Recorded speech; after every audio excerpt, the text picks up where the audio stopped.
Hey everyone, welcome in. It's me, your boy, Nathan. I'm joined by Malik. Say hi. Hey, everybody. Hey. I'm also joined by Kurtis. Say hi.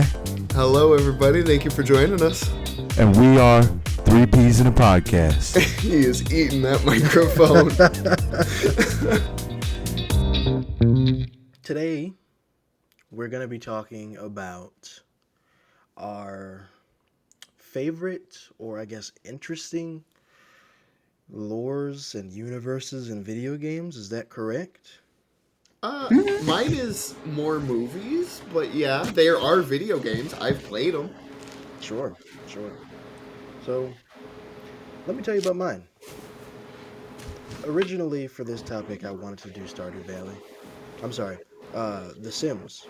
Um, because you can't talk about game universes without talking about The Sims.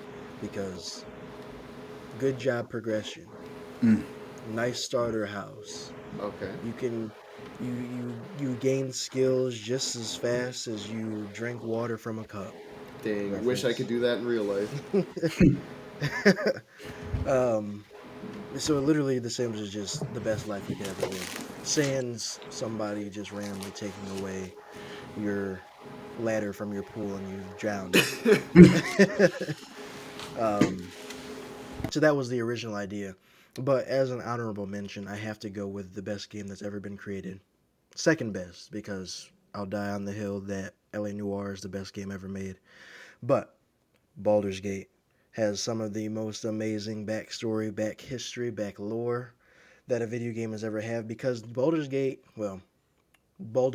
history has existed since 1987, when the Forgotten Realms first ever appeared in the books with, and I wrote this down, the Bloodstone Wars, where uh, the Forgotten Realms first made its appearance in the first edition of Advanced Dungeons and Dragons. And then Baldur's Gate itself actually made its first ever appearance in 1998, with the first game being released by BioWare Software.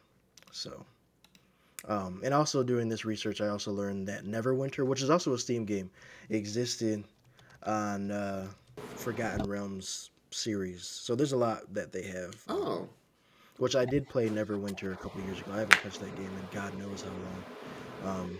Which I didn't realize that it was a part of the Baldur's Gate series, because at the time I didn't even know Baldur's Gate existed. And I think Neverwinter came out in like 2004 or something like that. I don't remember what the year was. yeah. I think it's Neverwinter Nights. Something like that, yeah. Neverwinter Nights, then Neverwinter Nights 2, and then Neverwinter itself, which is the MMO game that exists. Okay. Yeah, I didn't know it was so expansive. I accidentally stumbled upon Baldur's Gate for the PlayStation 2 and played that with my older brother. Right. That's the only game I played. Didn't even know it was D&D related, I'll be honest. Yeah, Baldur's Gate, and I meant to run and grab. I'm pretty sure I have a Forgotten Realms book, which I just happened to own and didn't even know that it was a part of the Baldur's Gate thing. So if I do have it, I'll just throw it up on the screen real quick. But there's, like I said, there's so many different stories and stuff um, within the Baldur's Gate world, um, or the Forgotten Realms world. So I just had to kind of throw that in there because one of the best lores, I guess, that I've ever heard of. I'm sure there's more games with better lore or whatever, but Baldur's Gate pretty much existed since the beginning of D&D. Well, you know. Yeah, that's But cool. I did decide to talk today about Stardew Valley. Why? Because Stardew Valley is a game that disguises itself as this happy game where you go and you farm, plant some turnips, and sell them to the man in the shop. But there's a lot going on under that. Okay. And if you've played Stardew Valley, you kind of get ideas as you're talking to the people in the town. You're hearing these different stories and whatnot. Um, but at the beginning of the game, you're just this man sitting in a cubicle working for Joja, which is the city's big corporation. Well, not the city, but the country's big corporation, kind of like a Walmart or what have you. Um, and you're unhappy, and you want to leave. And for some reason, not for some reason, but your grandfather dies. He's dead, gone, dead man, and he gives I you thought this. he comes back and visits, doesn't he? He like checks I'm on pretty, you. I'm pretty sure he died. I don't know, Dang. but he I. left you with all this land. That's true. That's true. Yeah, so he's dead. He's buried out back. Um, Poor Gramps. I mean, he's the game takes actually on for like as long as you want, and you can have kids. So like, if you're on year 10, he's probably gone at that point, even if he's yeah. alive at the beginning. He's what you use to fertilize your beginner crops. Dang. You just spread them around. No way. Did he say that? That's official lore. Malik manifested it. Um, but yeah, you get this plot of land when he passes away, and you're finally able to leave this dead end job. You've been sitting behind this cubicle forever. Now you're going to this random house out with all this land to plant some stuff, and living a good life until you start really getting to know people in the city. Down the street, there's this giant corporation, Georgia Mart. You used to work for these people, but now they're here, and you're in your what's supposed to be your escape, right? Um, and they're trying to take over the city. Georgia wants to buy uh, the local community center from the town, and they want to take over, turn the town into what they want. They want to have all this big business, this corporation, but the city people don't want that. So you're tasked with either joining Georgia Mart or saving the community center. Um, and you can either, like I said, you can save the community center, which will help the city, make everybody happy, but in turn, Georgia's polluting your river, Jeez. sending trash down the river, sending cans of soda down the river, all because you didn't go with them. But this is supposed to be a happy game. You're supposed to be farming and living your best life. But if you do end up going with Jojo, um, what do?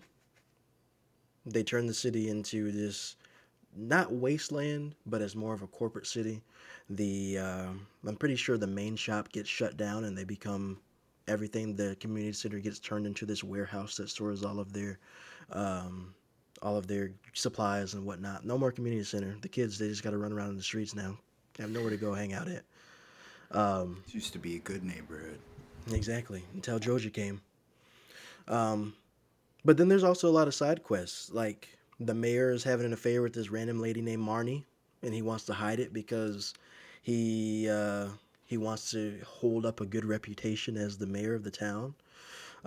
There's a war going on between the Ferngill Republic, which is the country that Pelican Town is in. Pelican Town being the town you live in, and the Gotoro Empire, which is in the southern region. They're going back and forth with the war, which we don't really learn too much about this war. It's kind of just happening until I want to say 2 seasons later, this dude named Camp pops up. He's been held in a prisoner camp in the Gotoro world, and he's got PTSD. What? That's So- crazy. Yeah, dude. So there's a lot to Stardew Valley that, unless you don't really listen to what people are saying, you don't really understand all of this. And I will say a lot of this is kind of fan speculation. They're kind of putting everything together from what the townspeople are saying. But if you read a lot into it, you're getting a lot of very consistent stories between people. So it seems like a lot of this might be what is true, but obviously the developers haven't said anything. But over The Sims, over Baldur's Gate, I had to say that this game hiding all of these deep and sad uh, storylines on have to put them together and mold them together yourself. I had to say that was probably the most interesting video game universe to me. There's just so much going on in that game, and you don't really know unless you are the type of person that listens to what people say and you don't just click through everything. Yeah, I mean, I've only played like the first season, and my girlfriend plays it, so like I've heard some of the lore from her. Didn't know there was a war. That's crazy. Yeah. It's I've played a little bit of Stardew Valley. I think I blew through like the entire first year in like one day. I just sat there and played for hours, and I got really far. I think I got to like winter of the following year, and it was a lot of fun. I did not make it to Kent's part, but I knew that there was something going on in the background, that there was a character missing. Kent is married to, pardon my language, the MILF of the Stardew universe. Yeah. And she references him a lot. So, like, you definitely, if you aren't paying attention, you're not going to know that. But she definitely talks about him a lot. And if you befriend her sons, like, you'll hear about him, too. Like, her youngest will talk about him, like, a lot. I think his name is Sam or something like that. Yeah. It's like Sam and Elliot? Elliot is the dude who lives on the beach. Yeah. Yeah. Vincent is the other son. Oh, yeah. Yeah. Little guy. Him and Wes? Was Wes the little girl? Little girl with the green bow? I know who you're talking about. I can't think of the name. I know exactly who you're talking about. Another little obscure fact. Abigail likes rocks. She'll eat them bitches. Give her an Eats amethyst them? and yeah. If you give her an amethyst, she'll be like, "Oh, this is my favorite meal. God, thanks for getting this for me." It's a whole rock. I will say that is how you learn that Kent was in a prisoner camp. If you give him something that he doesn't like, he'll reference being given that in the war camp as well. That's why he doesn't like it. So it's very weird. That's sad. That's so fucking sad, dang. dude. Jesus Christ. Crazy. Give this man a marshmallow and he's like, fuck. Yeah. No, I definitely thought Stardew was like an easy, chill, like Animal Crossings, you know, where Right.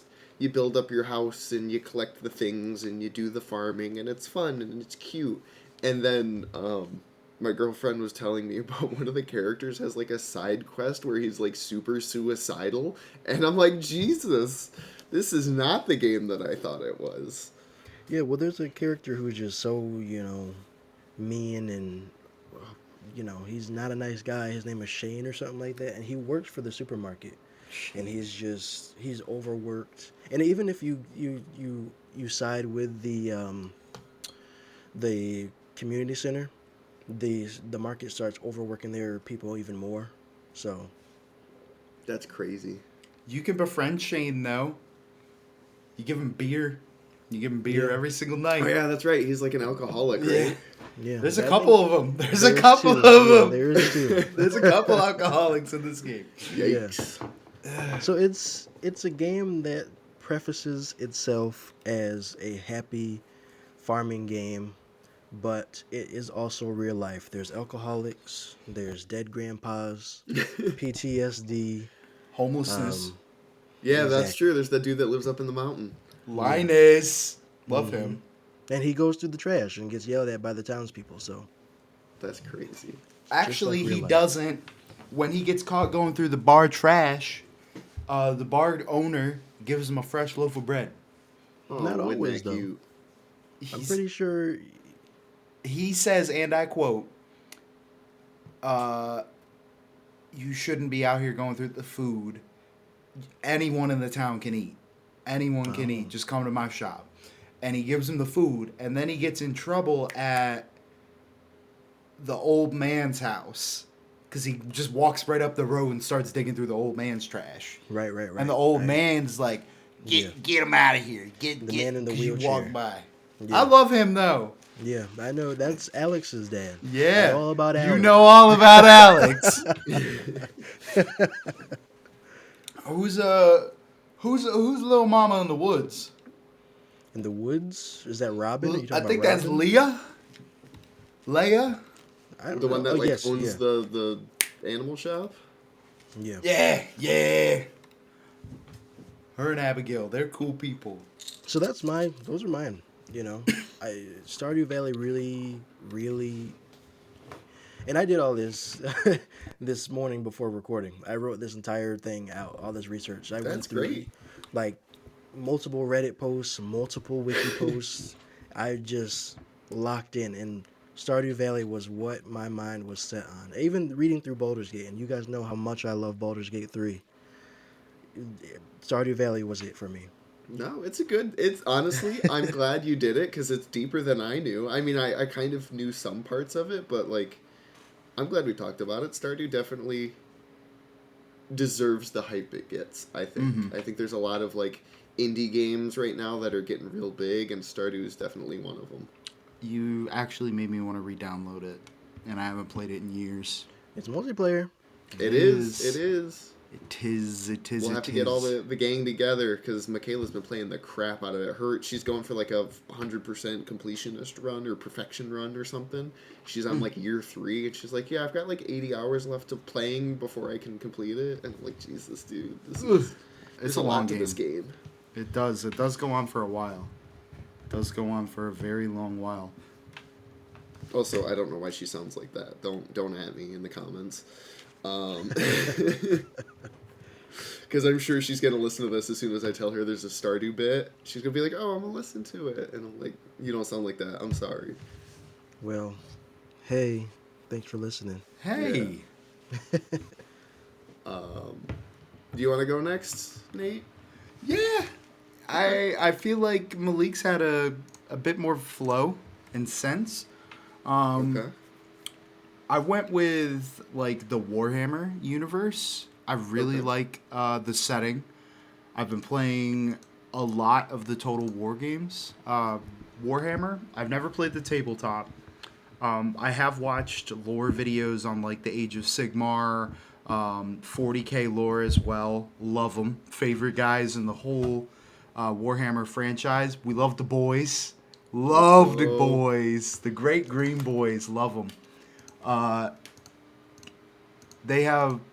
love even though this universe is like completely just fucked, like everything is out to get everything. Usually people aren't friends with anything. You got your group, that's it. Orcs, they just add the little bit. Everyone in the whole franchise can agree. They add that little bit. Best boys, green skin, love them. And they have very fast pump wagons. Love the little pump wagons in the Age of Sigmar. Shooting the little goblin boys, launching them everywhere. On the good guys' side, though, like my lizard men. This is going to be more of a talk on Age of Sigmar, because I think 40k consistently overshadows the Age of Sigmar, just because more people affiliate Warhammer with the Space Marines rather than the lizard men, is what I see on YouTube consistently. But really love them. I got a couple figures that I just wanted to talk about. We got Gorok. He's one of the leaders that you could pick. He's a free LC for the Warhammer Total War games. He's a Soros unit, so he's a very generic style dude, but he's been in a ton of different fights. He's been in huge fights against Greenskins, Norska, ogres, and demons are traditionally where he fights in the Lustria area. But bro has like this massive jade club. And very cool little guy. Love him. He's one of the consistent dudes I play when I play the Lizardmen. They're good dudes. Give us the details, baby. What's the Soros? Who's the Norska? Not everyone knows. You said 40k overshadows it. I don't know that much about Age of Sigmar. I'll be I real don't know with anything about Warhammer, so I'm learning. Is that Jade Warhammer the Warhammer? Is that why you like him? It is the Warhammer. So, like, the Norska, they're, like, this, like, chaos cult. They take place up in the northern hemisphere of this Warhammer universe. They're up there is, like, the Chaos Waste. After you go past this snowy area, there's, like, this chaotic wasteland of just not good, and that's where the bad stuff resides. That's where you're going to be finding shit like Beastmen. You're going to be finding little like Norskin dudes. Beastmen are like these, like they're pretty self-explanatory. They're like humanistic animal hybrids. A lot of like if you're thinking like of like a minotaur or like traditional depictions of the devil as like a goatman, that is the beastmen. They're all about being the dark side. They literally do come from humans. Like a human can birth one of these creatures. And literally it occurs like if you were a very chaotic individual, you could potentially birth one of these things. And they'll literally just walk them into the woods, drop them off in an area where they know that there's these beastmen, and leave. And there's two things that can happen. They're either gonna hoof them or keep them and love them and make them into this herd where they just get bigger and bigger and continue swallowing everything. Where the beastmen touch, humanity can't stay. It doesn't exist. It's chaotic. Chaos is just big. It's a big, broad thing in the Warhammer universe. There's demons of chaos. You got Nurgle, Tzeentch, Slaanesh, and Khorne. Those are the four main demon lords. They all have their own thoughts, beliefs, how they will control the universe if they want to make that push. Khorne is a very big on like blood, murder, killing. You're just gonna get killed, stomped. Okay. The Nurgle he's a papa who loves all. He'll give you his blessing any day of the week. He loves you. You got Tzeentch. Fuck those guys. Okay. They think way too much of themselves. They're awful. They're very smarty farty pants. Okay. Tzeentch they're into their books. It's funny, Malik, your Arakakra that you played in D&D. Yeah. Tzeentch, literal Tzeentch. The Tzeentch are traditionally like these blue birds, or Love not it. traditionally, but they can be depicted as like these blue birds creatures. So it's funny that your Arakakra is pretty much a Tzeentch guy. Of course. And then Slaanesh is they're all about seducing things and love and war. Love it. Their bodies are like these weird like male female half like that sounds bad. That sounds real bad. It's literally like they're cut in half, like from the top of their head to the bottom of their feet, and they are both man and woman, like sewn together, like a weird Frankenstein concept. Okay. You'll have to look them up. They have different limbs, appendages. They're a very strange group. Don't really dig them either. We're more of a Khorne and Nurgle kind of family here. Okay. That's chaos, dude. There's more. There's so much more. They got vampires. I actually have one of those on here. You got Count Noctilus. Love him. That was actually the first campaign that I ever beat on the Total War side. Fully did that. Got a long-term victory achievement for that. A lot of fun. Count Noctilus, he is kind of unique in the regards of he's a pirate and his home base is literally the maelstrom in the middle of the ocean. So, like, that's his base, is the ocean. He's a pirate. Whole thing is the ocean. That's his. And nobody can compete with him on that. Because it's hard as shit to get to where he's at. He's a leader of a group called the Bloodreavers. And they're a group of undead pirates. They're part of the von Karstein bloodline. Which von Karsteins are a very ancient vampire group in the Warhammer universe. They get really large. They've done a lot of work with them, but Count Noctilus is a pirate that stemmed from that bloodline. So I thought that was pretty cool. Another cool thing about Count Noctilus is as he levels up in the Warhammer games, he gets like these massive. He gets this massive. I forget what it's called. It's like this ship that's blown to pieces, but it stands like this giant monster, and it has like cannons all down it. It's cool. It's like I think it's called like a Necrofex. but it's like this undead ship held together by bile and barnacles and other sea creature parts. Like if you've ever seen Pirates of the Caribbean and you think of Davy Jones' crew, Okay. that's kind of how the ship is held together. Love it. It's pretty cool. It's pretty cool. And then one of the other things we were talking about, the Norska. You got Throg. Throg is unique. Throg's a good guy. Warhammer is universe. I wanted to talk about him a lot in particular. Total War made him dumb, but Okay. he's smart. He is a Okay. very distinguished troll leader up in the chaotic wasteland area. Whole goal, he's going to make the smart trolls. He's going to make this giant group of very smart, distinguished trolls. Okay. And love him for that. He's one of the tough guys that you could play. He's a unique lord that you could do in Warhammer. Love him. But there's there's a ton of different, like, the thing I like the most about Warhammer is it's constantly going on. There's always, like, I've played a very small subsector of the game, but this type of universe, it's still ever expanding and has been expanding for years.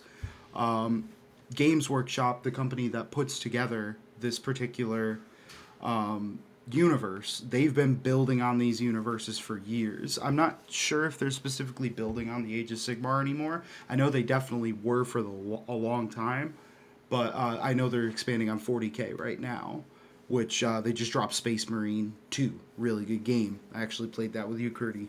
Phenomenal. The story in that, great. But I don't know. Warhammer is a really cool universe. It's ever changing. It's got the good, the bad, the ugly. I like the different stories that have come out from the Warhammer.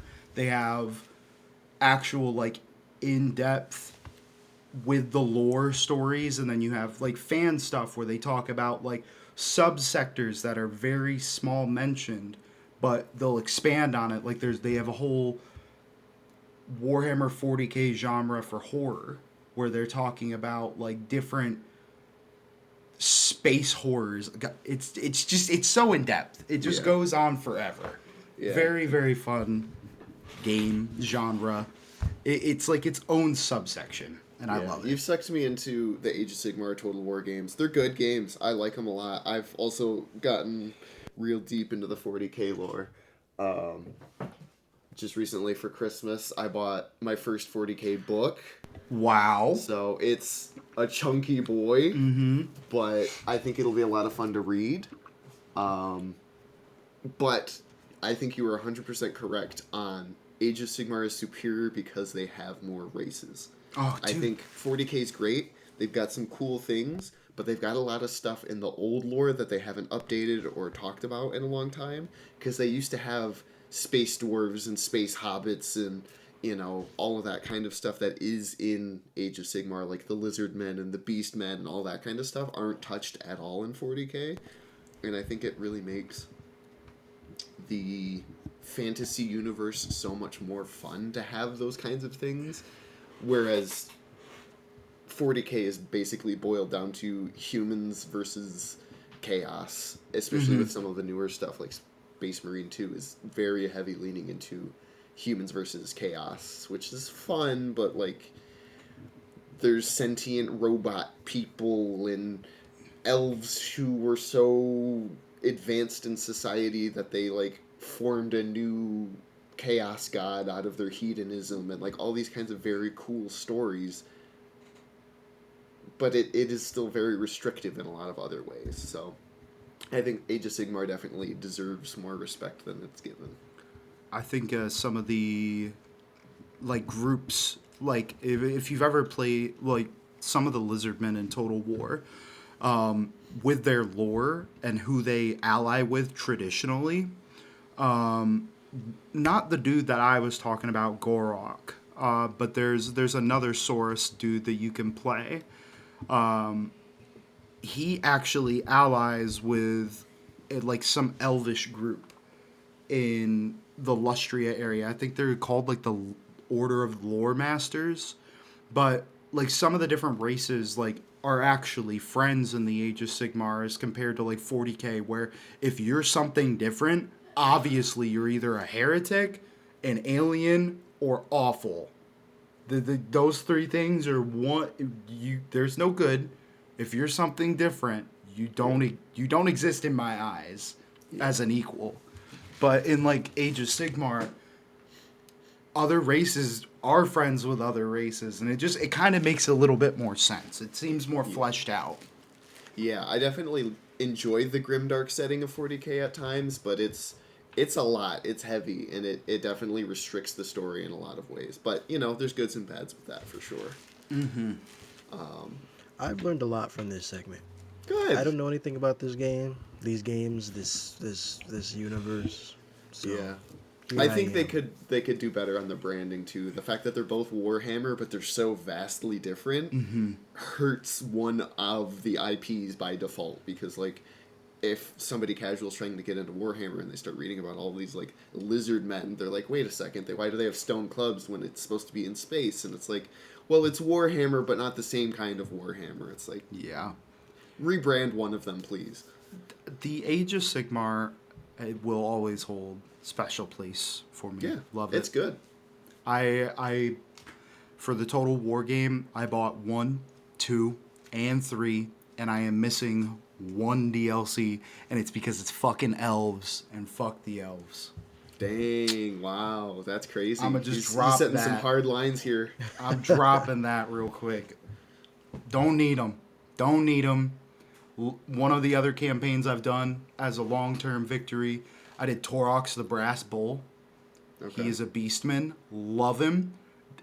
Completely flattened Avalorn. Turned it into this just wasteland of death and chaos.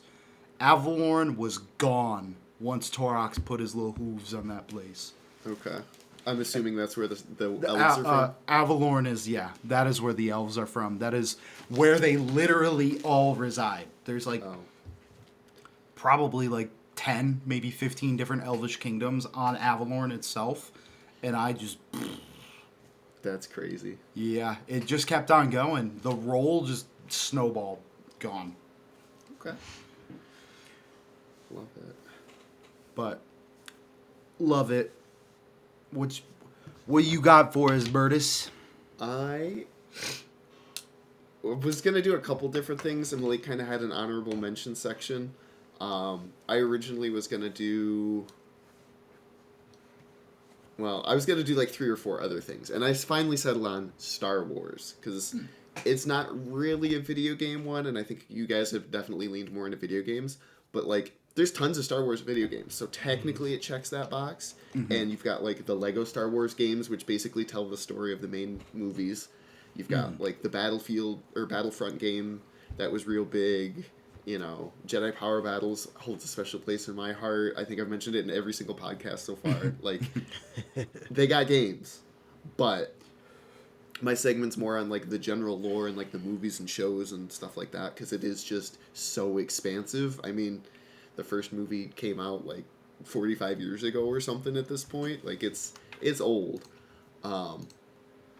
But I grew up watching the prequel trilogy. You know, those were coming out early 2000s. I think the first one came out in 99. So, like, they were fresh off the press when I was a kid. And my dad was a huge fan of the original trilogy. So, like, I kind of inherited his interest. And then, like, they're making more movies right after he has a kid. It was natural that I became a fan of it. And my dad was also a big fan of Legos, so I have tons of Legos. I actually have a BD-1 Lego and a X-Wing Lego, like, within arm's reach of my desk on a bookshelf. So, like, huge fan of them. Yeah, see, you've got one too. I got Love Boba it. Fett. So, you know, and Star Wars is super popular for good reason. I think it's a great setting. Some of, like, the basic lore elements of it is, like, it's a standard good versus evil, overcoming adversity kind of story. You know, the prequels follow... Well, I guess all of them, the main movies follow, like, a family. The Skywalker Saga, I think is what it's called. where you watch this person who wants to be so good kind of descend into darkness. He gets corrupted, maybe for the right reasons, but he ends up becoming kind of the bad guy. And then, spoiler alert, his son he becomes the hero of the main trilogy, 4, 5, and 6. And, it ends with him kind of redeeming his father and then training the next generation. And, it's very good versus evil traditional story that way. It's kind of a classic hero's journey, even within each trilogy, but then over the whole thing, it's got a good story for the heroes. And then you've got, the classic genre label is a space opera, which I thought was kind of unique. Mm-hmm. It's a subset of science fiction that is a space opera, where it's focusing heavily on space and warfare, melodramatic adventures, interplanetary battles, and chivalric romance.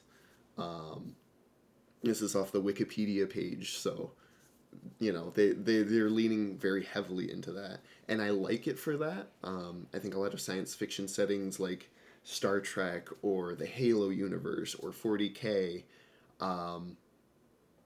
they get too caught up in the science of it, which, I mean, it's science fiction, that's fun for sure, but I like the Halo universe. I've got a lot of the books, I played all the games. Nobody really cares about the Shaw Fujikawa drives that allow you to go through space travel. It's very fun, and I shouldn't say nobody cares about it, because it is fun. It is cool to get that kind of detail, but that's background lore. It's not pivotal to the story. And Star Wars dipped their toes on that a little bit with midichlorians being the thing in the cells that gives you the power of the Force, but it's more about everyone's got the same level of advanced technology. Let's tell cool stories, more like the Odyssey, where it's an epic romantic of a guy going on his journey and, how it changes him as a person, and less these people have plasma lasers and that's why we're technologically inferior to them. And so, it's got a great lore setting, a great way to frame the story, and it's got content for all ages. You've got the Young Jedi Adventures show that came out recently, where it's a little animated show for children, 3 to 6 probably. Obviously I haven't watched it because I don't have kids and I'm not that age demographic, so I can't tell you too much about it, but it's travel, it follows a group of younglings training in to be Jedi Knights, and so it's prime content to get them started young. And then, as the kids grow up a little older, you've got animated series like Star Wars Rebels, where the first season of that is pretty kid-heavy.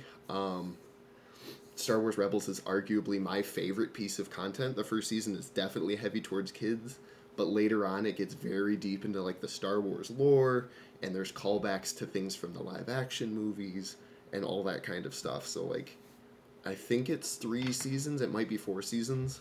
But there is just so much good lore crammed into that. Love it. Arguably the best piece of Star Wars content, even though it is animated. And then they've got the Clone Wars and Bad Batch that are also animated, and they build more deep lore. Definitely recommend watching that, but it's darker and grittier, and it really has some adult themes in a lot of the episodes. So it's for a more mature audience than Rebels is, and a different animation style that I love personally. I think Rebels has great story. Animation style could leave some to be wanted, especially for characters like Yoda that just kind of look like little gremlins. It's not good. But, then they've got all the live action episodes and series that they've come out with recently. Mandalorian was real big, hit the kind of broader pop culture sphere when that came out. It's just, standard space cowboy western, and we haven't had that for a little bit. Firefly kind of filled that niche and got real popular, and then that imploded. So yeah, I think Mandalorian really hit a good demographic, and I'd say that's a 9 out of 10 series. It's very worth the watch, even for a casual user who might not be interested in the broader Star Wars universe. you could probably watch The Mandalorian and enjoy it. And God knows you've seen Grogu, so the marketing for it's everywhere. Book of Boba is like a spin-off of that. You can take or leave Book of Boba. I watched through it one time because I kind of want to watch all Star Wars stuff, and even then it's not a great series. It's one of those early Disney Plus series where it was in production to pad the streaming content, not to build the lore of the show. It's kind of rough. Maybe a 6 out of 10. Watch it once, you're done. But Andor is peak cinema. It's a slow burn series. It's got intrigue, builds on the characters, builds on the lore of the universe, good acting, fantastic music and props, and it's just great. Love Andor, 10 out of 10 series. To me, it's the second best piece of Star Wars content out there. Maybe first. In some ways, I think it's better than Rebels, but like, it's in the top 3 for sure. Great series. Again, I think it might be a little less enjoyable to the broader audience because it does deal so heavy in the lore, but it's still just a good slow burn show. Like, I don't know, prime time, like old school kind of slow burn shows. It doesn't feel like it was made just for a streaming service, which I think is better than Mandalorian and Book of Boba. They're definitely more like episodic kind of things. And then you've got the standard trilogy, which, you know, I don't know how much everyone knows about Star Wars, but it's good. Follows the story of young Anakin Skywalker, gives his backstory, you know, tells all the problems of the world, introduces, you know, the gritty side of things. You've got, you know, he was a child slave and his mom's still in slavery and he wants her to get out, you know. There's the crime and drug warlords and all that kind of stuff, and like it builds up the Civil War that happens in the second movie and the Clone War, and you know there's just so much good world building in the sequel trilogy or the prequel trilogy. But the dialogue's a little rough, I'll be honest. Rewatching it as an adult, it's not as good as what I remember as a kid, and it's a little pacing choppy. The animated Clone Wars series does it a lot of justice, really fleshes out the characters and their motivations a lot more. The base movies kind of suck. But, you know, I have an interest in history. We're all kind of history nerds. I have a minor in German, so my past has led to me learning a lot about like the Nazi Party and the rise of the Fascist Party in Italy and that kind of stuff. And I think as a piece of content, Star Wars plays with that beautifully. It's mirrored in a lot of different ways, whether it's the fall of the Galactic Republic or how the Empire forms and operates and all the rules and regulations with that, and you know the story of the rebellion overthrowing it. It's just got a beautifully crafted story if you're interested in that kind of thing. I think there's a reason the main trilogy was so successful, with that kind of rebelling against an oppressive government being the keystone of it. Bonus points for having a little space Vietnam with like killer teddy bears. You know, so it does have kind of that political background if you want to dig into the deeper lore and like kind of have that level of media literacy. But at the same time, you can just turn it on and be like, cool space wizard with a laser sword fighting and doing quadruple backflips. Like, depending on what you're looking for in the universe, it has both sides of the spectrum. You know, the prequel trilogy, I think, really upped what could happen in live action fights. You know, Yoda's fight scenes are completely CGI. He's just a little green frog on ketamine doing backflips and fighting, and you know, it's beautiful.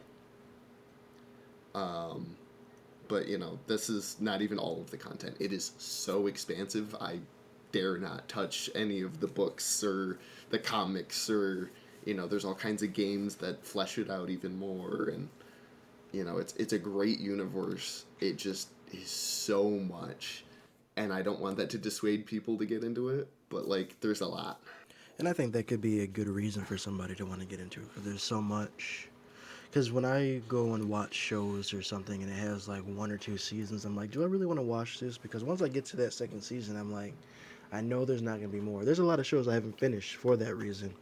Because I'm like, if I get into it, I'm going to want more. And with Star Wars, you can watch. For me, I've watched all the original Star Wars films. I haven't gotten into this new modern stuff yet, but it's there for if I want it to Yeah. get into it. I would highly recommend it. This is a sales pitch to get you guys to watch Andor at the very least. I haven't watched Skeleton Crew. That's the one that's releasing right now. I think by time of recording, there's like 6 episodes out. I don't know how many are going to come out. Looks interesting, but, you know, I'm also kind of hesitant with some of the newer stuff. Book of Boba made me more hesitant. The sequel trilogy was interesting. I think it is worth a watch one time through, just to say you've seen all 9 of the classic movies. Rogue One beats all 9 of those movies. I don't care what anyone says. Rogue One is a great standalone movie, builds on the lore, fantastic. But the sequel trilogy, watch it. It's worth a watch, but it's like a 6 out of 10 because I don't think Disney knew what to do with the Star Wars property when they first bought it. They felt like they had to complete it, but it didn't need to be completed that quickly. They were like, we got to make our money back on buying Lucasfilms out, but it had like 4 or 5 different directors for 3 different movies, and it wasn't pitched as like a trilogy, and it breaks some of the in-universe lore, and the fans are super divided on it. But, you know, the first of the movies, the 7th film, is basically just a retelling of the 4th one with new characters and slightly different lore. So, you know, I think it could have been better, but I also think it highlights the biggest problem with the Star Wars fans. They're extremely toxic. Like, I love the Star Wars universe. I love the lore. I love a lot of the content. And even if it's not for me, I can at least respect it and be like, you know, it's there. I just don't want to rewatch it 50 million times like I do some of the other stuff.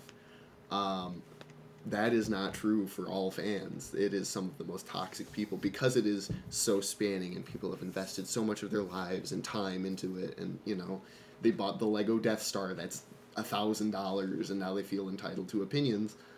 They've bullied actors out of acting, and like, you know, the young Anakin Skywalker kid didn't act anymore. He just went, this is not for me. These people suck.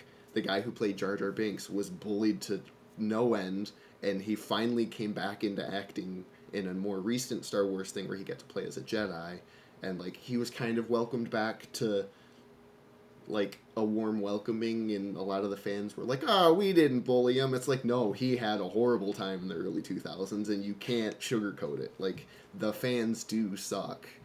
But I would say, don't let that dissuade you. Please enjoy the content. It's there for you in all forms, games and books and comics and shows and movies, and you can find a piece of it that you like. Buy physical copies. Yeah. Buy physical copies. Well, and that's the other thing is, like, with the streaming services, I don't know that you can buy physical copies of the series. That's true. Like, That's Andor, true. I would love to have, like, a collector's box set CD. Yeah. I don't think they do that. I think they should, because Star Wars fans are the kind of people who are like, this is my action figure from 45 years ago that's never been opened and breathed on. And, like, they would go crazy for collector sets. But their current business model is push everyone to a streaming service. So Yeah. I don't know that we'll ever get that. Yeah. But I wish we did, because I would buy some collector's edition things for sure. Nate, get your kid into it. Start with the animated series. They're great. Dude, Spider-Man takes up this child's entire life. Every fragment of the day, Spider-Man. I'm lucky that I can cycle between like 2 or 3 Spider-Man shows.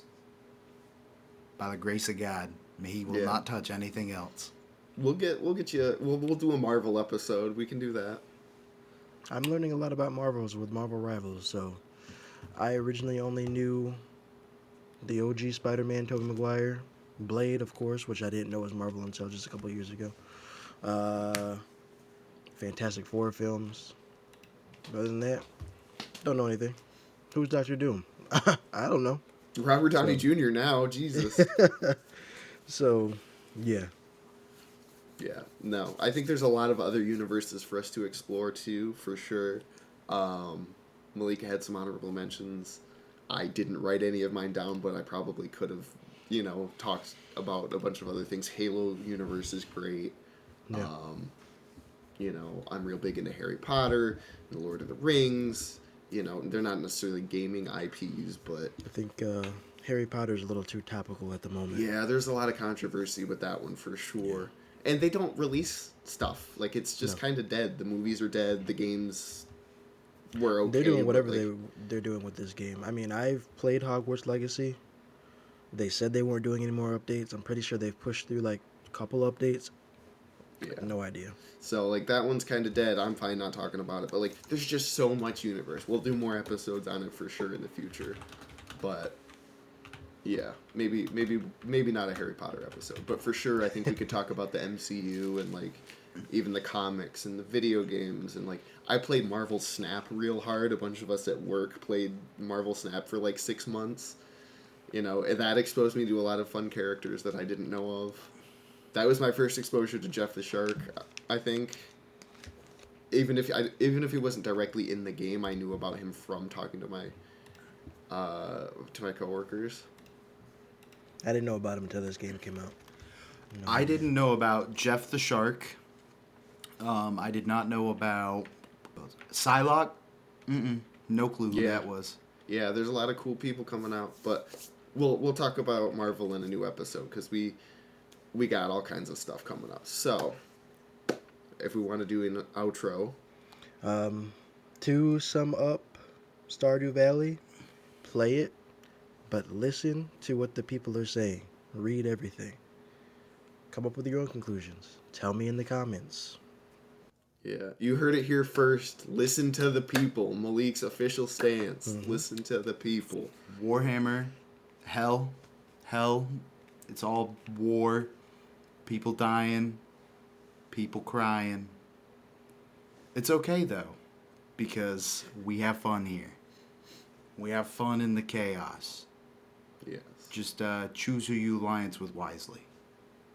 that's true. That's Very, true. That's true for very everything. wisely. Pick your friends carefully. With like Stardew Valley as well. Community Center or Georgia Mart. Georgia all the way, baby. Yeah. Banned. Star Wars is the same. Pick your friends carefully, because you never know who's a Sith and gonna manipulate you and start an intergalactic civil war just to gain power. Keep your friends close. Keep your enemies closer.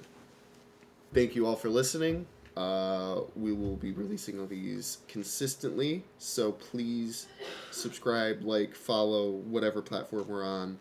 Come back for more. If you're interested in any of the topics we hinted at, definitely come back for more, because we'll get to it. And give your own topics as well. Yeah, give us recommendations, please.